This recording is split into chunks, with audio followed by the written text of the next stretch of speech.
Hello', good morning. সকলো ভালে আছেনে? পুৱাই চাহ তাহ খোৱা বোৱা কৰিলে নাই? মই হ'লে ভাতেই খাই দিলোঁ দেই। আৰু এয়া ভাত খাই বৈ স্কুললৈ আহি আছোঁ। স্কুল পাবই হ'ল আৰু ভাবিলোঁ আপোনালোক খবৰ এটা লওঁ। জেগাকণ চিনি পাইছা নেকি? চাওকচোন।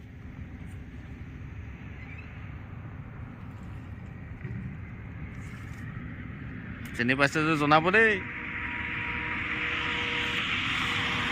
আৰু ভিডিঅ'বোৰ চাব দেই। ভাল পালে লাইক দিব। এতিয়ালৈ আহিছোঁ, পিছত লগ পাই আছোঁ। বাই।